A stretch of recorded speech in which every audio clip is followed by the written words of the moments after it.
Olá para você que nos ouve pela Rádio Defensoria, eu sou Adriana Carla, nós estamos aqui para mais um Conversas Inclusivas, trazendo temas muito importantes para você, família típica, a você que nos acompanha. Hoje, o assunto de hoje é quebrando tabus sobre a educação sexual na infância para proteger crianças e jovens, hoje aqui no nosso Conversas Inclusivas. E eu trouxe aqui uma convidada muito especial. Ela é psicóloga, especialista em educação sexual e infantil. Eu estou aqui com a psicóloga Fernanda Costa. Seja muito bem-vinda, Fernanda, ao Conversas Inclusivas. Olá, muito obrigada pelo convite, pela oportunidade de estar levando essa informação para mais e mais pessoas, porque é sempre muito importante. Exatamente, é um tema muito importante e é um prazer te receber aqui. Obrigada por ter aí nos dado esse tempo aí para passar para a gente todas essas informações que são tão válidas para o nosso dia a dia. Fernanda, para nosso começo de conversa, afinal, como é que a gente fala com uma criança sobre e de onde vêm os bebês, sem parecer que está aí contando uma mentira ou um conto de fadas? O principal é a gente não contar uma mentira, né? Muito bom. A história da cegonha, da sementinha, eu vejo que é muito mais uma dificuldade dos pais de abordarem o assunto, até por conta de como eles lidam com a própria sexualidade, do que de fato achar que a criança não está preparada para saber a verdade. Obviamente que de acordo com a idade, a gente vai passar as informações de maneiras diferentes, até por conta de vocabulário, do quanto a criança vai conseguir compreender, do quanto que ela de fato está interessada em saber, mas o importante é a gente falar a verdade. Se a gente vai tratar com crianças muito pequenininhas, a gente vai focar muito mais no amor que é envolvido, na espera da criança, o quanto ela foi esperada, desejada, o quanto preparar um ambiente para que ela chegasse, do que focar no ato sexual especificamente, porque a criança não tem condições ainda de conseguir absorver tudo isso. Então a gente responde a pergunta de uma forma honesta e conforme ela cresce, a gente vai só ampliando a quantidade de informações que a gente passa. Vai adaptando ali, né, para aquela idade. Meu filho de 10 anos já fez essa pergunta. Lógico que eu fiquei assim pensativa, mas eu não menti, porque eu já ouvi alguém falar sobre isso que você acabou de relatar pra gente. E também, assim, serve como exemplo, né, para quem está nos ouvindo.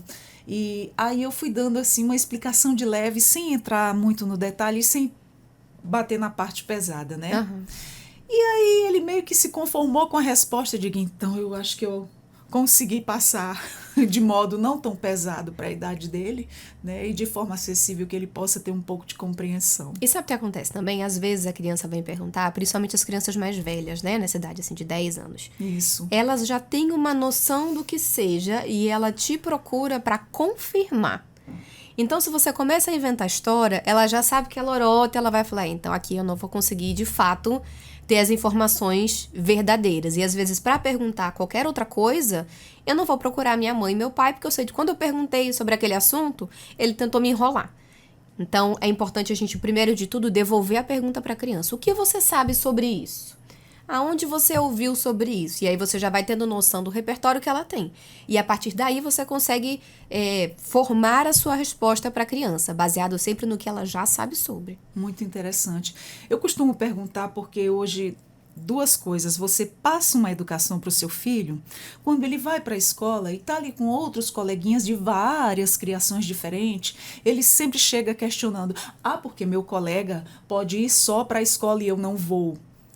Porque aí a gente vai ter que explicar tudo, falar sobre tudo, e aí é aquela coisa, né? A fase dos questionamentos. Sim, e que bom que tem questionamentos. Eu acho que é importante a gente estimular que a criança seja autônoma e consiga pensar com senso crítico, por conta própria, porque se a gente quiser uma criança muito certinha, a gente pode estar criando um adolescente e um adulto que não tem voz própria, que não consegue se posicionar, que não consegue se colocar, não tem opinião própria, e aí às vezes é um adolescente que vai ser aquele, Maria vai com as outras, né? Que vai sempre atrás do que os colegas falam porque ele não teve nem oportunidade de construir o seu próprio senso crítico. Existe uma certa idade aí para falar sobre a sexualidade com crianças ou desde sempre do jeitinho delas? Então, desde sempre, porque o adulto tende a pensar, quando a gente fala de sexualidade, a gente está falando primeiramente de sexo, ou então a gente está falando da vida sexual do adulto. Quando a gente fala de sexualidade pensado para criança, A gente está falando sobre aceitação, sobre conhecer as partes do corpo, sobre cuidar do seu corpo, como ela vai se relacionar com as outras pessoas, como ela vai se cuidar. A gente olha para esse lado. A gente olha para a parte afetiva, para a parte emocional. Quando a gente fala com adolescentes e adultos sobre a sexualidade, a gente fala sobre tudo isso e sobre sexo. Sobre prazer e sobre essas outras coisas, orientação sexual. Aí a gente olha para isso. Então, a sexualidade da criança é diferente da sexualidade do adulto. Mas quando a gente propõe para os adultos para falar sobre educação sexual com crianças, automaticamente eles acham que a gente vai estar deixando as crianças precoces, que a gente vai falar sobre ato sexual, como fazer, quando fazer, o que fazer. E não é sobre isso. A ideia da educação sexual é a gente conseguir promover para a criança, desde cedo, um conhecimento sobre si, sobre autoproteção, sobre prevenção ao abuso. São coisas muito mais importantes do que o ato sexual em si. Certo. E uma coisa que preocupa a gente, nós pais, né? É a questão de nem sempre a gente está por perto, né? Protegendo, olhando, cuidando. Tem às vezes que a criança sai ali para suas atividades, onde a gente coloca, principalmente na escola também. Uhum. E sabe que criança cega, né? E menino junto sabe Sim. como é que é. Uhum. Então, como é que explicar para uma criança onde ela pode ou não pode ser tocada de um jeito que ela entenda e sem se assustar? Como eu, como mãe, ou os pais que estão nos acompanhando, podem abordar, de fato, isso de forma leve, né? Sem assustar a criança. Mas que isso acontece, né? Pois é. Infelizmente. Inclusive, quando a gente fala do ambiente da escola, pode acontecer dentro da própria escola, como essa sua criança, ela vai ter contato com outras crianças e a gente não sabe o que essas outras crianças passam na casa delas. O que elas presenciam. Né? O que elas presenciam, como ela é ensinada sobre as coisas, o que é dito e o que não é dito para ela. Então, a gente tem que preparar a nossa criança para ter contato com o mundo, infelizmente. Eu sei que para os pais, eu sou mãe também, o ideal seria a gente criar o nosso filho dentro de uma bolha, protegido de tudo e de todos. Mas essa não é a realidade. E quanto mais a gente vive dentro dessa fantasia, é pior pra criança. Não é nem pior pra gente, é pior pra criança. Então, a gente tem que ser claro com a criança, obviamente, de acordo com cada idade, mas fazendo tudo de um modo muito lúdico. Por exemplo, a criança precisa saber o nome abuso sexual. Ela precisa saber. E aí a gente tem que buscar maneiras lúdicas de conversar com ela sobre isso. Por exemplo, tem um livro que chama Pipo e Fifi, da Caroline Arcari. Ela é mestre em educação sexual. E ela, nesse livro, é indicado para crianças a partir de 4 anos, onde são 2 monstrinhos que vão ensinar o toque do sim e o toque do não. Os toques permitidos e os toques proibidos. Que interessante. Inclusive, e de forma bota leve, o nome, né? abuso sexual. Na capa do livro tá dizendo, trabalhando prevenção do abuso sexual. Então, o peso que tem pra gente, a criança ainda não tem noção. Então, a gente falar o nome abuso sexual pra criança, tá tudo bem. E a gente vai ensinar de forma lúdica como se proteger. Que a parte íntima, por exemplo, ela não deve ser tocada por qualquer pessoa. E aí você tem que delimitar para a criança. Quem é que pode tocar, então? De acordo com a idade dessa criança. Se é uma criança bem pequenininha que precisa ainda fazer troca de fralda, que precisa de ajuda para tomar banho, né? Criança que fica em creche, que tem o momento do banho, ou faz uma aula de natação, enfim, que tem que ter uma troca de roupa. Se a criança precisa de ajuda, é importante você demonstrar para a criança quem pode ajudar. E que qualquer pessoa que não esteja dentro desse ciclo que pode ajudar, automaticamente não é para ter contato nenhum com a nudez dessa criança ou com a parte íntima dessa criança, né? Criança que precisa de ajuda para se limpar sozinha, ela precisa ser orientada de quem pode e de quem não pode. E de que mesmo essa pessoa que pode, se fizer essa criança se sentir estranha, desconfortável, ela precisa recorrer ao pai, à mãe, à figura de referência para poder conversar sobre isso. E quando a gente fala de crianças autistas, a gente precisa ser o mais explícito possível e usar o máximo de recursos possíveis, entendeu? Então, assim, em relação às crianças autistas, a gente tem que ter, primeiro, certeza de que ela tem repertório para entender o que a gente está falando, porque muitas têm problemas de compreensão devido à parte cognitiva. E muitos não verbal. E muitos são não verbais, exato. Então, nem sempre a criança autista ela vai te contar o que está acontecendo, mas ela pode te mostrar. Mas essa criança já adquiriu a habilidade de apontar? que é uma coisa que vem um pouco mais tarde para as crianças autistas. Então a gente desenvolve junto com ela essa habilidade de apontar, para ela poder apontar para a parte íntima, para onde machucou, apontar para quem machucou, em que local que ela estava quando ela foi machucada. Ela pode não dizer uma palavra. Mas só o fato dela adquirir a habilidade de apontar e entender os seus comandos básicos já é alguma coisa. E até aquele ponto de observação que a gente pode fazer como pais, me corrija se eu estiver errada, quando a criança, por exemplo, no caso de um autista não verbal, tá, tem horas que ele aponta, tem horas que não, estou me baseando pelo meu, que é bem espectro autista mesmo. Mas se sentiu desconfortável na presença daquela pessoa, não só em relação à sexualidade, à questão do toque também, mas se aquela pessoa destratou, foi com algum tipo de preconceito, ele já não se sente mais confortável. Sim. Ele já não liga mais para aquela pessoa, ele quer distância. Porque quando ele se sente à vontade com alguém, ele quer estar perto, ele aceita estar perto. Tolera ali, muito mais. Tolera mais. Exato. E você nota uma certa intolerância quando você vê que aí os pais detectam logo. Nossa, aconteceu algo. Não estou sabendo o que é, mas a gente fica observando ali, ó, destratou mal, sorriram por alguma atitude dele, algo do tipo, nessas questões assim, né? Voltando mesmo aí pro autismo. Sim, e aí a gente precisa ver que mulheres e meninas autistas têm a tendência de sofrer 2 até 3 vezes mais abuso sexual do que mulheres e meninas que são típicas, né? Principalmente se essas mulheres e meninas estiverem ali no nível 2 ou 3 de suporte.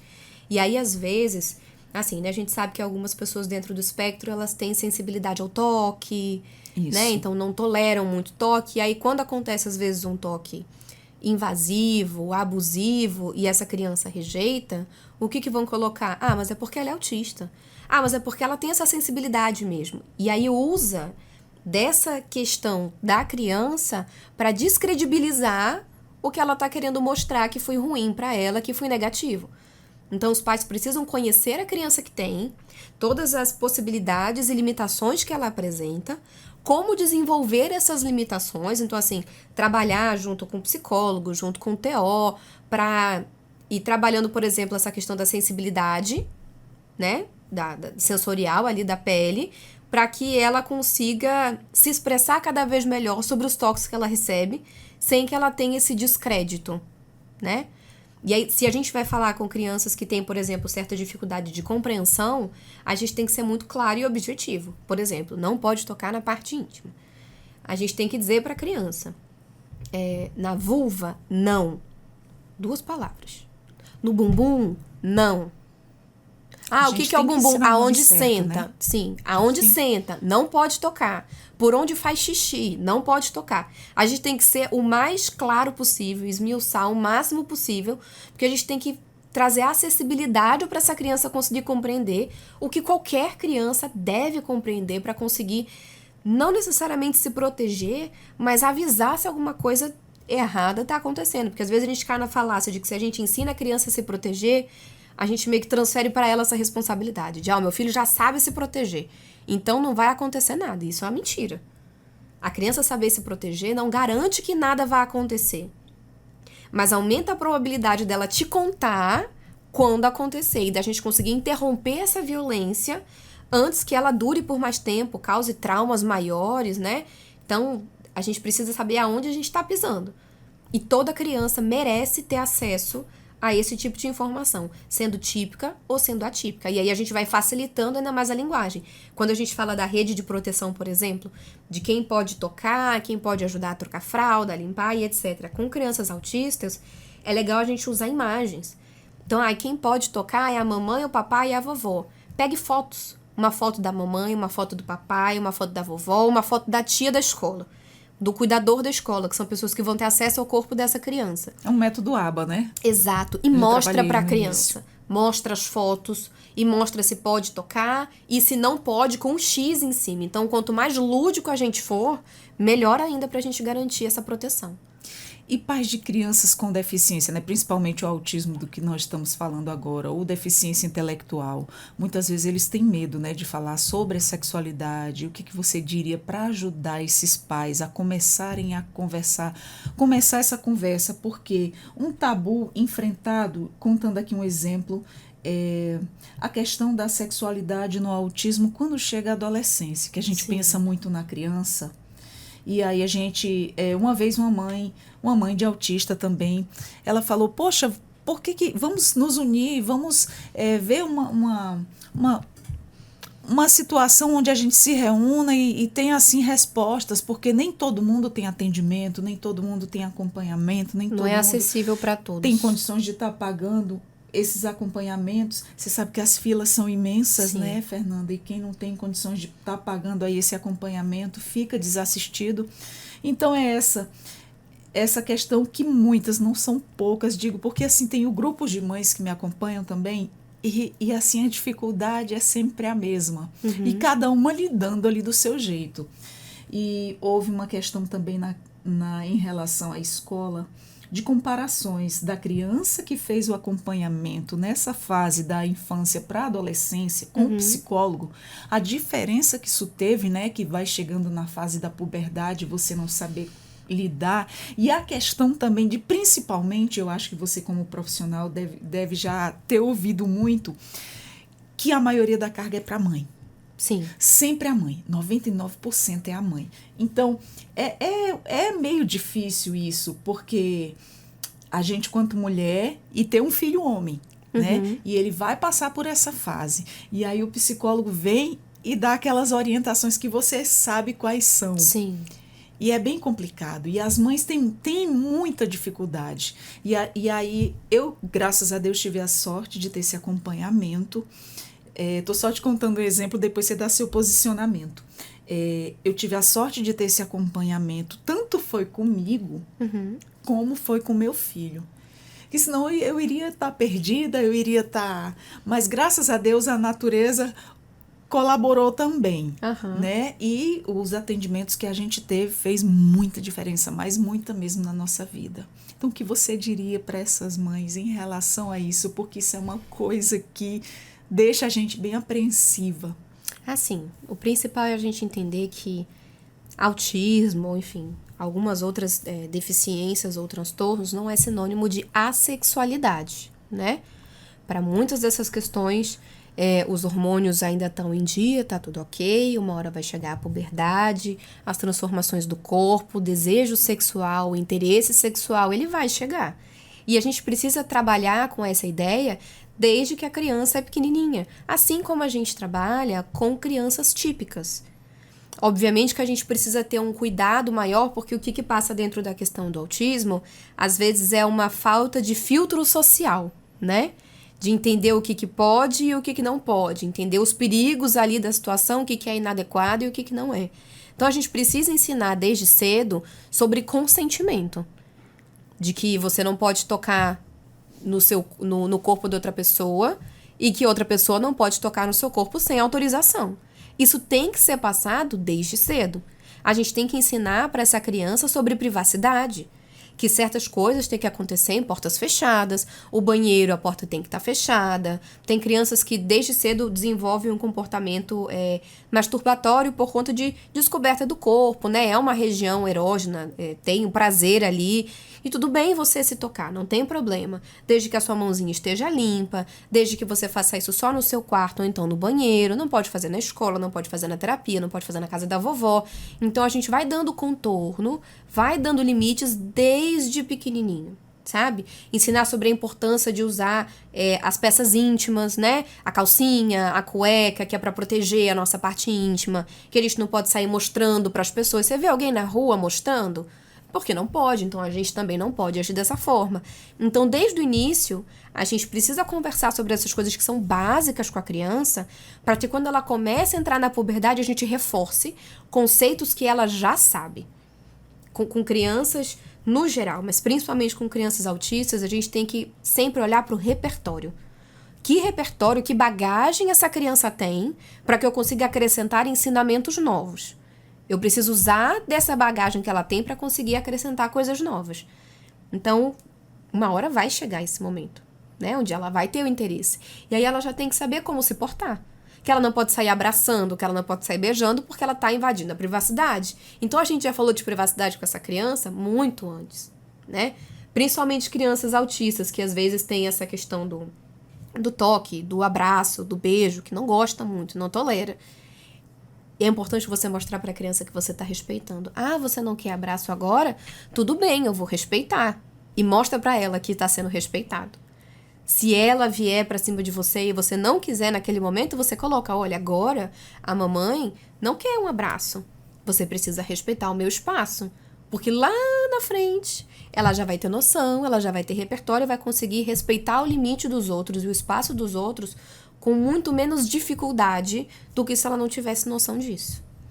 Inclusive, essa questão que você está relatando, eu gosto muito de me dar como exemplo, porque eu não estou invadindo a vida de ninguém, estou contando o meu exemplo. Sim. E tem muitas mães, nossa, que muitas conversas são parecidas. O que acontece? O meu chegou uma idade, ainda não estava na puberdade, foi aí que eu procurei o psicólogo, né? A gente estava sem atendimento, aí graças a Deus esse psicólogo retornou, que era até para a rede pública. E aí eu fui lá para me queixar de uma determinada situação, e graças a Deus ele teve uma visão tão ampla, né? Pelo meu relato ali, ele logo entrou na situação e nos ajudou muito. A questão dele, ele estava brincando, né? Eu falei, não. E eu estava reprimindo de forma errada. E que quanto mais eu falava, mais ele fazia, porque ele queria me intimidar. Chamando atenção, né? Chama atenção. Até que ele passou uma terapia. Isso foi um trabalho conjunto com o terapeuta ocupacional e o psicólogo. Olha que importância vocês têm para a gente. E aí, através desse acompanhamento, os dois sentaram com a gente e falaram, olha, não está ainda, ele está com... Como é o nome desses movimentos rotativos? A estereotipia? Estereotipia. E logo aonde? Com o que ele foi brincar? Ah, com parte íntima. Sim. E só que já estava na frente dos outros e a gente reprimindo, e ele é daquele que gosta de fazer você sorrir. Se ele tiver reprimido, aí é que ele faz. Estava abordando de forma errada. Então, o que ele passou lá? Umas terapias, passou coisas para ele ocupar a mão. Sim. E graças a Deus funcionou. Já veio bem tarde, já. Não, eu creio que no tempo... Exato, com 16 anos hoje ele está. E esse acompanhamento foi ótimo, foi maravilhoso, a natureza ajudou muito. E graças a Deus eu nem tive trabalho. Hoje ele tem a particularidade dele, ele vai sozinho para o banheiro, não deixa ninguém ver isso. Eu sempre deixei bem claro. O psicólogo também me orientou muito a isso. Sim, tem direito à privacidade. Mas houve a questão, Fernanda, na escola tem o coleguinha dele. E aí a professora, olha, vou dizer uma coisa para você, a diferença que um atendimento faz na vida deles. Esse aqui não tem atendimento. O seu passou pelo atendimento. Então você teve toda uma orientação do profissional para que hoje ele não faça isso na frente de ninguém. Tanto o profissional trabalhou nas terapias, quanto você trabalhou com ele em casa, nos horários em que você não estava com o profissional, e você seguiu à risca as orientações que o profissional te deu. Então, olha aí o resultado. Funcionou. Quando você achar que ele não entende nada, Sim. que ele não fala, mas ele entendeu. E graças a Deus. E aí a outra criança que estava sem atendimento, nível igual ao meu, nível suporte 2. E aí ele fez na frente dos colegas, sem vergonha nenhuma, né? Ali um inocente. O que fazer nesses casos? A pessoa pode chegar ali abruptamente interromper? Como agir quando acontecer isso? Então, nunca é indicado fazer nada de forma abrupta, até para não passar a mensagem errada. Seja para a criança que está tendo comportamento, né? Para o jovem que está tendo comportamento, seja para as outras pessoas que estão ao redor vendo acontecer, né? O contato com a sexualidade é uma coisa completamente natural do ser humano. 99% das pessoas vão passar por isso em algum momento da vida e tá tudo bem. O importante a gente fazer, como foi orientado, né, pelo psicólogo do teu filho, é a gente saber redirecionar. Então, a gente não vai reprimir, repreender, envergonhar, constranger de modo algum, mas a gente primeiro vai redirecionar. Então, se tá tendo um comportamento inadequado, a gente redireciona para uma coisa que seja adequada. A gente convida a sair da sala, a gente oferece uma outra coisa para a pessoa se ocupar. Tira aquele foco, né? Tira o foco, exato. Puxa o foco da turma para outra coisa e aí quem estiver ali ajudando no suporte dentro de sala de aula, né, vai tomar a atenção desse jovem, dessa criança, para ela desengajar desse comportamento que ela está tendo, para depois, em outro momento, isso ser abordado com ela. Não no momento que está acontecendo. Depois, aí fala sobre o limite, que não pode, que tem que respeitar as outras pessoas, que ninguém faz isso, que é inadequado. E assim, a peça-chave é a persistência. Com crianças no geral, a gente precisa ter constância. Com autistas, mais ainda. A gente, como falou, né? A senhora acha que ele não está ouvindo, que ele não está entendendo? Ele está entendendo. Mas ele entende porque a gente repete. Várias vezes. Excessivamente. Até ele conseguir, de fato, absorver aquilo ali. E ele não vai te dizer, ah, tá bom, mãe, pronto, entendi. Nem sempre ele vai te dizer. Mas quando é posto à prova, ele se comporta de uma maneira mais adequada. Se comporta dentro daquilo que é esperado. Então, a gente precisa ter paciência e constância, sempre. Sempre. Sempre. Olha, eu te digo, 16 anos nessa caminhada, eu aprendi muita coisa a lidar com ele mesmo, né? Eu notava que ele sempre me desafiava. E aí eu disse, não, eu vou ficar bem tranquila, fingir que não estou ligando, mas passar o que é correto para ele. Uhum. E graças a Deus tem dado certo, tem funcionado. Nossa, porque assim, não é fácil não é fácil, principalmente assim quando você lida sozinha com todas as questões, com todas as situações, não é fácil não. Mas Fernanda, quais são aí os tabus, né, mais comuns que você, como psicóloga, ouve? Tem algum exemplo que você pode explicar pra gente? De tabus que eu mais vejo é em relação à primeira vez. Não quero nunca que meu filho tenha relação sexual. Isso no modo geral? No modo geral, né? Isso falando principalmente dos adolescentes, né? Aonde às vezes essa questão da primeira vez parece que é muito mais sobre os pais do que sobre o adolescente em si. Os pais estão muito mais preocupados se eles estão sendo afrontados ou não, se as regras estão sendo obedecidas ou não, do que passar para os filhos a orientação sobre proteção, segurança, que é uma questão também afetiva, que ele tem que estar se sentindo confortável, que o uso de preservativo é importante, que não vai fazer em qualquer lugar, de qualquer jeito. A gente tem que ensinar certas coisas, tem que conversar sobre certas coisas para que os nossos filhos não vão descobrir sozinhos. Porque é uma coisa que ele vai fazer. A gente orientando ou não, conversando ou não, ele vai fazer. Mais cedo ou mais tarde, esse momento vai chegar. Sempre chega. Então, melhor que ele tenha orientação e se sinta seguro para te contar, né, do que fazer escondido. Exato. E aí vem outros problemas, como contrair uma infecção sexualmente transmissível, vem uma gravidez aí indesejada. Se a gente quer prevenir essas coisas que são, de fato, problemas, a gente tem que se livrar do problema de falar sobre. A gente tem que naturalizar e abrir diálogo para isso.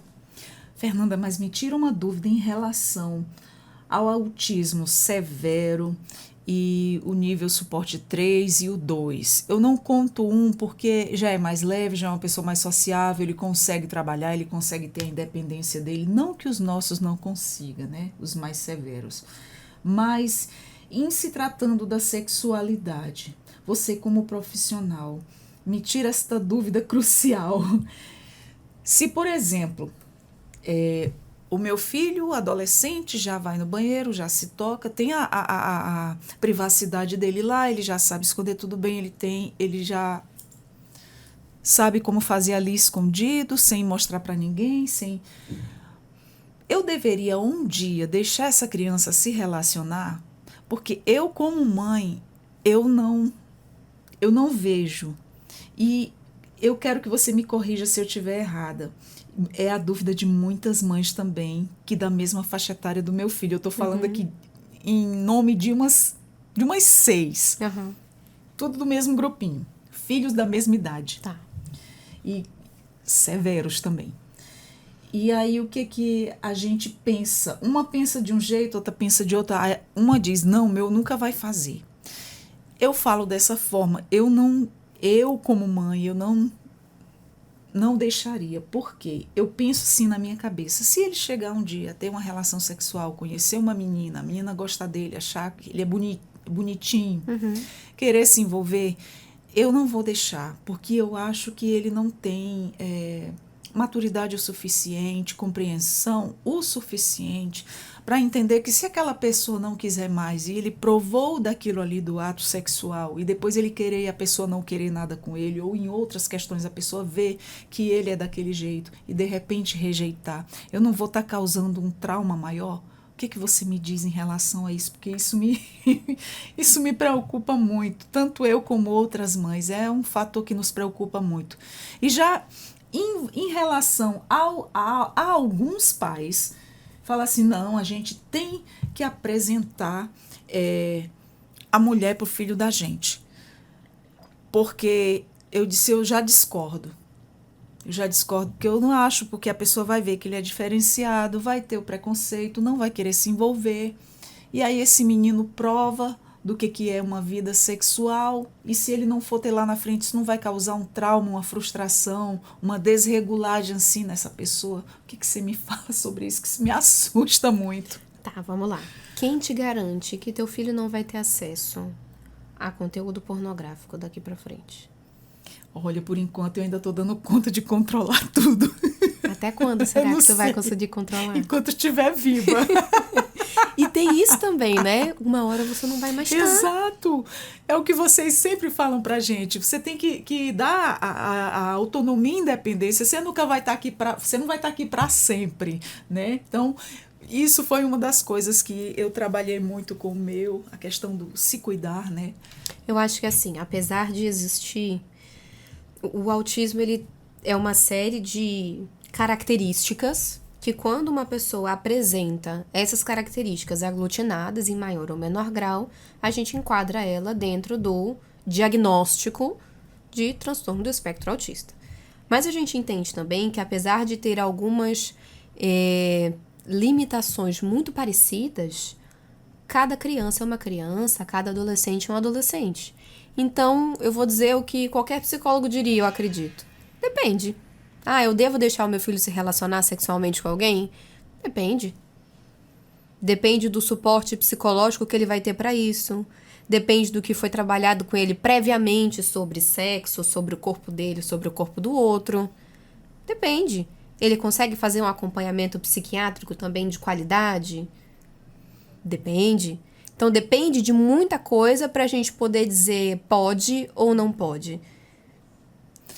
Olha, é muito difícil, porque até aqui, a nossa realidade em Roraima, a gente tem muito pouca acessibilidade, principalmente está faltando muito psiquiatra, terapia ocupacional, psicólogo, a gente já encontra um pouquinho.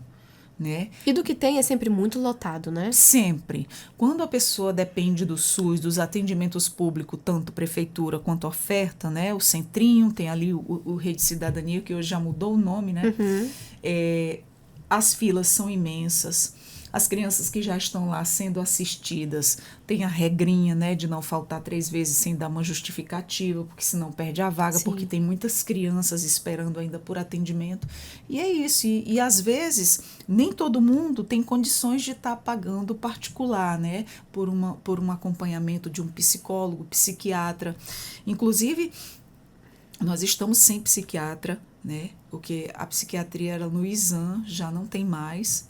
Não tem mais. E aí tem muita criança desassistida. E aí, se a criança toma remédio e não é tarja preta, o clínico pode passar. No caso do risperidon, Sim. que a maioria dos autistas tomam, né, para se regular. E quem dá é o clínico. Então, estamos nessa, né, sem um acompanhamento psiquiátrico, que está muito difícil. E aí fica bem mais difícil, né? E a gente vai se baseando pelos atendimentos que já teve ou pelos poucos profissionais que nos atendem. Sim. E esse olha só de complicado. Para a gente estar falando de uma possível autonomia de um ser humano que vai viver durante muitos anos, a gente precisa envolver políticos e órgãos públicos e a gente tem que acionar esse pessoal para que os direitos consigam ser assegurados. Fazer, né? Campanha mesmo, porque não é como muitas pessoas falam, está aumentando o número de autistas. Não é que está nascendo, creio eu, mais autista.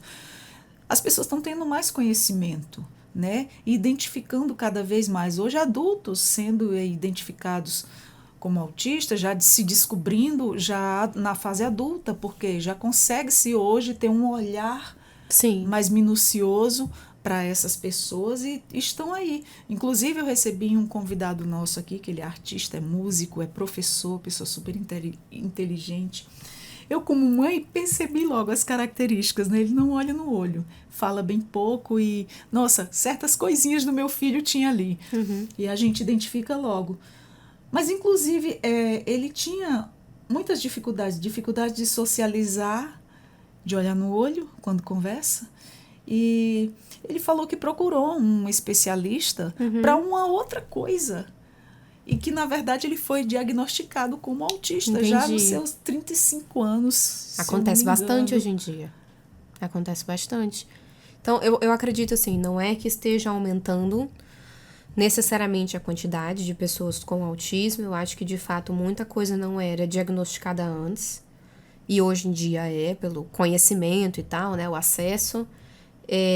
Ainda assim, eu acredito que tem alguns profissionais que pulam direto nessa conclusão, assim como a gente reclama do médico quando a gente vai no médico e tudo é virose. E a gente fica chateada, porque tudo é virose, a única justificativa é isso. E que às vezes são pessoas que têm uma seletividade alimentar, às vezes elas têm algumas outras questões que não necessariamente se enquadrariam como as características aglutinadas que levam a gente para o diagnóstico de autismo. Então, acho que tem esses dois lados. De fato, tem pessoas que são autistas e que estão tendo um acesso muito maior e outras que estão indo pelo mesmo caminho do TDAH. Que hoje em dia muitas pessoas estão sendo diagnosticadas com TDAH, inclusive muitos adultos. E eu acho que tem todo um processo de medicalização por trás disso e de querer uma super produtividade. E aí, se você não consegue acompanhar essa produtividade, tem alguma coisa errada com você. Então, você tem que ir atrás de um diagnóstico. Então, eu acredito que tem também parte disso dentro do autismo, onde a gente não tem, como sociedade, a sensibilidade de lidar com a particularidade de certas pessoas, então a gente precisa rotular elas como alguma coisa. E de uma justificativa, precisa de um né? laudo para justificar, para que Exato. essa pessoa seja aceita dentro das particularidades dela, entendeu? E Mas às vezes assim, mesmo assim, né? e nem assim às vezes é aceito, né? Então assim, eu acho que independente disso, a gente tem que pressionar as autoridades para que exista um acesso muito maior aos acompanhamentos, nem que se faça mutirão de palestras, né? Pague profissionais que estudam para isso, que se dedicam para isso, para fazer rodas de conversa com pais, aberto, livre. Poxa, você levar informação assim já é muita coisa. Como aqui que vocês estão abrindo um espaço para ter várias conversas sobre inclusão. Isso é super importante porque a gente está conseguindo democratizar o acesso à informação. Exatamente. Resolve os problemas? Não resolve todos os problemas. Mas informe e ajuda muito. Ajuda. Até para que, às vezes, essa rede de mães, alguém conseguiu achar um profissional que é online, que atende lá no outro estado, lá no sul do país. E consegue indicar para as outras mães, poxa, já ajuda bastante.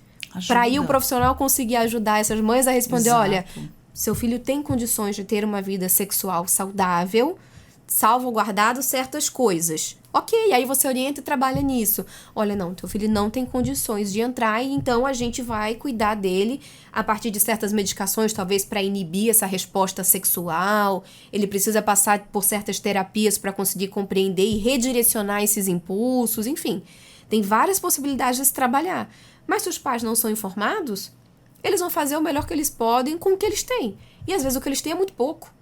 Exatamente. Né? Então, para além de ser uma questão do peso dos pais de decidir se o filho deve ou não deve, mesmo quando o filho é adulto, a gente precisa ter todo um suporte da rede de saúde, da rede pública e das políticas públicas para a gente conseguir trazer qualidade de vida para esses adolescentes e adultos autistas. Com certeza. A gente precisa mais de portas abertas, mais atendimentos, como você diz, políticas públicas, palestras, conversas, muita informação. Como esse momento que a gente está tendo, essa nossa conversa, para quem é família atípica e que está acompanhando, tem uma importância muito grande, tem um peso muito grande de informação, de às vezes situações se chocarem, serem parecidas, muitas ali são parecidas e assim, quem acompanha valoriza, sabe? Porque tem mães que, quando você tiver mais uma conversa inclusiva, manda pra gente, posta no grupo, e aí eu tô sempre compartilhando.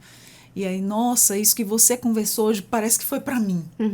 E aí a gente recebe esse feedback de algumas conhecidas, amigas que eu compartilho, né? Elas ficam muito felizes. Nenhuma experiência individual. Sempre vai ter alguém que está passando pela mesma coisa que você. A gente sabe que são inúmeros casos diferenciados, mas tem muita situação que volta para o mesmo caminho. Nossa, essa era a minha dificuldade. Nossa, esse ponto-chave aí que você falou, esse pedacinho aqui, foi para mim. Sim. Em algum momento, a gente tocou aí para muitas pessoas, né? Tocou aí no ponto de algumas pessoas. E isso é um tabu, né? Falar de sexualidade, sendo que a gente, há uns anos atrás, hoje, a gente como mães e pais, eu digo eu mais velha, que já passei dos 40, antigamente é como você falou, quando se falava de sexualidade, que perguntava para o pai e para a mãe de onde que veio o neném, como é que fizeram o neném, como é que o neném nasceu. E a minha mãe vinha com a história da sementinha. Sim. Papai plantou uma sementinha na barriga da mamãe e você nasceu. E a gente sabe que não é bem assim. Sim. Nossa, por que a mamãe mentiu para mim? Poxa, que bom pelo menos que ela te deu alguma resposta, porque às vezes tem pai que fala: para com isso, menina, isso não é assunto para sua idade, isso é coisa de adulto, e logo corta. Fica reprimindo, né? Exato. Muitas pessoas agora... A curiosidade aguça, né? Sim, que tem 30, 40 anos hoje, teve uma educação sexual em casa muito repressiva, muito do não pode, é feio, é nojento, é proibido, é secreto. E aí hoje tá tentando desvendar para cuidar dos seus filhos de uma maneira diferente... E aí tá pelejando atrás de informação, tentando se transformar também, né? Aquilo que pensa, aquilo que acredita, para conseguir levar informação diferente e de qualidade para os filhos hoje. Exatamente. Como é que a gente pode transformar a casa em um espaço seguro, né? Para conversa sobre o corpo, sentimentos e também sexualidade, mesmo quando os próprios pais não tiveram isso na infância, como eu acabei de falar, né? Posso falar a situação ideal, que não é o que acontece. Ideal que os pais busquem terapia para si mesmos. Muitas vezes, quando a criança vai para terapia, a gente tem que olhar para os pais. Ai, mas que coisa, é tudo culpa da mãe, é tudo culpa do pai. Mas é porque muitas vezes a gente tem as nossas travas que foram construídas na nossa infância, na nossa adolescência, coisas que a gente aprendeu de uma maneira meio torta, e a gente repassa isso para os nossos filhos, né? Então, às vezes, tem mulheres que sofreram uma violência sexual quando mais novas, ou entraram em casamentos obrigadas, ou não têm o reconhecimento do próprio prazer, foram tolhidas pela família quando começou a vida sexual. E aí, como é que eu, que tive toda essa história, vou sentar e vou conversar com a minha filha de maneira aberta sobre sexo, se pra mim, sexo é uma coisa complicada, é uma coisa constrangedora, é uma coisa difícil. Então, primeiro eu tenho que olhar pra mim como mãe, para que eu possa passar as coisas da melhor maneira possível para os meus filhos. E aí a gente sempre tem que deixar o diálogo aberto. Sempre. E aproveitar as coisas do dia a dia para conversar. E apareceu na novela uma mulher grávida. Conversa com seu filho sobre isso. Filho, você viu o tamanho da barriga dela? Tem um neném lá dentro. Você também já teve dentro da minha barriga. Ou a tia fulana de tal tem um bebê na barriga dela. E aos pouquinhos você vai falando e sempre falando, gente, de forma natural. Nada de criar um momento de, não, agora a gente precisa sentar e conversar sobre isso. Porque isso cria um climão e um constrangimento absurdo. Não só pro adulto, mas pra criança também. Então ela vai querer só fugir daquilo ali e quer que acabe rápido. Porque é difícil estar nisso. Mas se a gente vai soltando as coisas aos pouquinhos, usando o exemplo do dia a dia, usando uma historinha lúdica, usando os exemplos que acontecem na família, na televisão, para ir apresentando para a criança aos poucos, quando ela começar a ter os próprios questionamentos, ela vai te procurar. Porque ela sabe que você já abordou isso de diversas formas. Então, ela vai te procurar. Com certeza. E olha, essa questão da gente sempre procurar o profissional, e muitas vezes a gente nem procura o profissional, já encontra a gente. Eu já cheguei a ser atendida por uma psicóloga maravilhosa. Não sei se você conhece a Rosana Luz. Sim, conheço. Então, ela é ótima. Maravilhosa. Eu digo sempre que ela minha terapeuta, inclusive. Eu digo que ela salvou minha vida. Teve um dia que eu tive o prazer, a honra e a sorte de passar pela mão dela, né? Na época que o meu filho estava lá no centrinho, de 0 a 4 anos, a estimulação precoce. Uhum. Ela trabalhava lá. E, nossa, eu estava com o meu já lá na frente, o meu autista mesmo, e o pequeno em investigação. levando lá para trás. Nossa, foi assim um período, uma barra muito difícil, situação difícil em casa. Então, teve um dia que eu cheguei destruída. Então, é isso que o profissional também faz a diferença dele, essa questão do olhar de quem cuida, né? Sim, Cuidar o acolhimento de quem cuida, com quem cuida, exato. Nesse dia ela chegou para mim e falou assim, nossa, você não tá bem. Senta aqui, botou um monte de brinquedo, de coisa para ele. Ele vai brincar aqui, a gente vai estar olhando para ele. O atendimento vai ser com você. Uhum. Sentou-me no sofá. Quando eu comecei, embora conta, a gente já tinha uma certa intimidade. Sim. E ela me deixava sempre muito confortável, muito à vontade, muito acolhedora. E ainda conterrânea minha, né? Nossa, e nesse dia a lágrima rolou. Depois eu comecei a me abrir, a falar em inúmeras situações.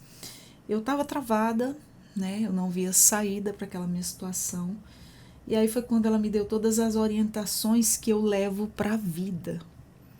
Através disso, de eu ver, me sentir uma mãe capaz, que eu só me via ali cuidando do meu filho, né? E ainda estava fazendo tudo errado, estava criando uma capa protetora, né? Estava prejudicando o outro, que já estava pensando que o outro era autista porque não falava, porque não isso, porque não aquilo. Eu tirando o meu filho do convívio com os outros. Botando na bolha. Botando na bolha, com medo que alguém viesse destratar, olhar diferenciado, falar por ele ser daquele jeito. Eu tinha medo de levar num parquinho, ele esbarrar em outra criança e outra mãe vir brigar com ele. Uhum. Nossa, se fizesse isso, eu não sei nem o que eu ia fazer. E ela foi me moldando, conversando, me orientando. E essas orientações, elas foram para a vida.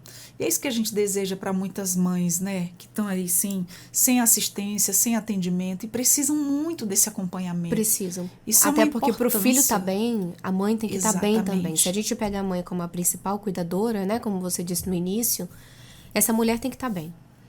Ela tem que estar preparada, não só para lidar com as questões do filho, mas com as próprias questões, porque para além de mãe, ela também é mulher. Muitas vezes ela é trabalhadora, né? Ela trabalha, ela também é filha, ela também é irmã, enfim, ela ocupa vários outros papéis.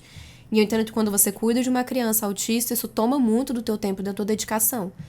Mas é importante ela ter um espaço e um momento para olhar para si como pessoa e não só como mãe. Então, os profissionais darem esse suporte para as mães, no geral, é muito importante. Demais. Fez uma diferença enorme na minha vida, assim como de muitas pessoas que têm esse atendimento, que têm o prazer de passar na mão desses profissionais e eles têm esse olhar para a gente também. Nossa, faz uma diferença tremenda, muda vidas. Com certeza. Muda, você tá ali travada, você não vê saída e ele te mostra o caminho.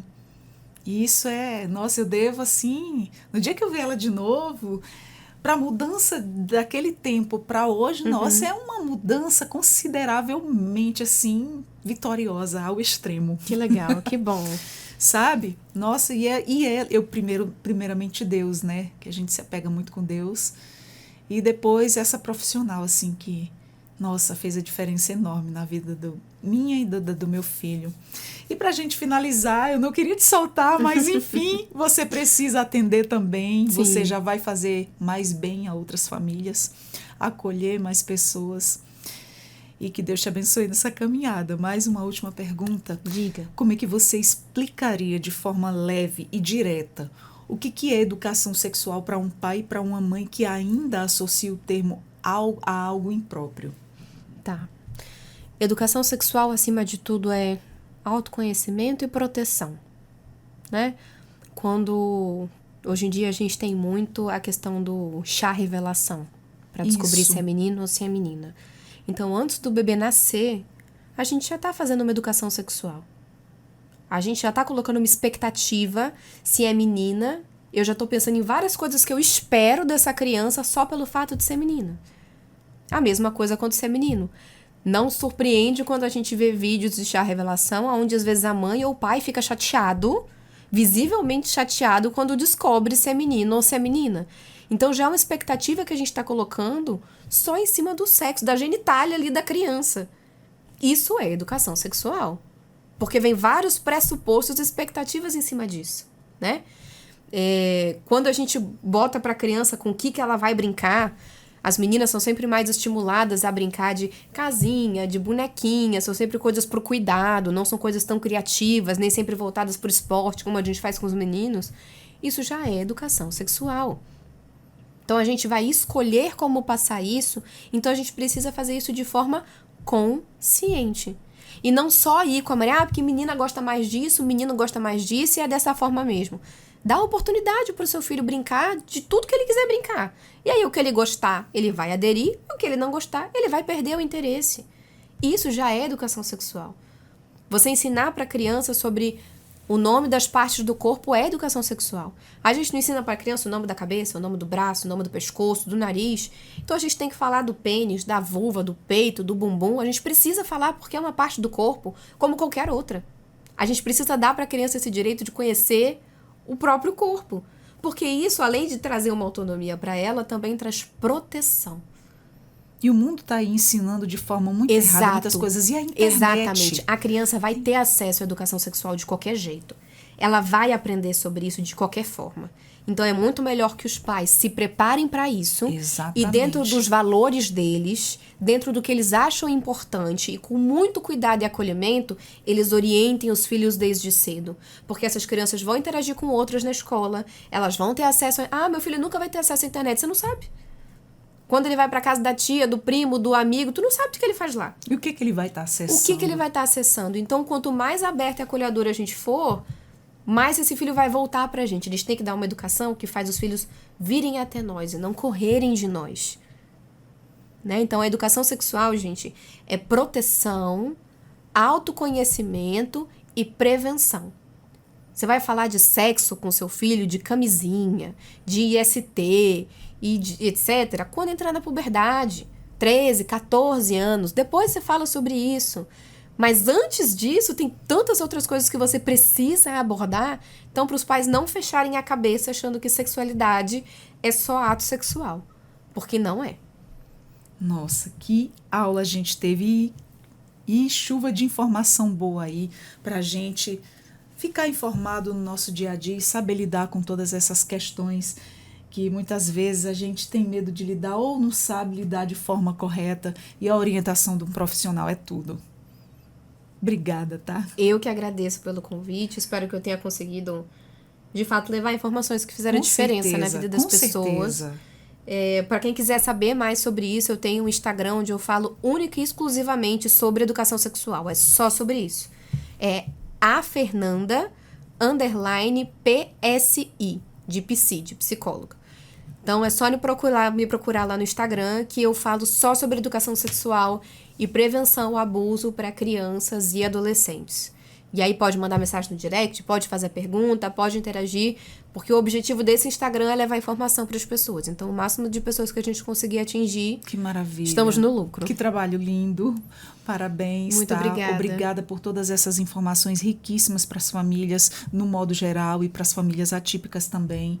E volte sempre aqui ao Conversas Inclusivas. Estaremos sempre de portas abertas para ricas orientações como essas. Ai, ótimo. É só chamar que eu venho. É um espaço muito importante. Toda a diferença na nossa vida, viu? Muito obrigada, Fernanda.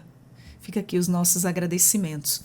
Bom, gente, nós conversamos, olha quanta informação importante e valiosa nós tivemos com a Fernanda Costa, psicóloga, especialista em educação sexual infantil, quebrando tabus sobre educação sexual na infância para proteger crianças e jovens.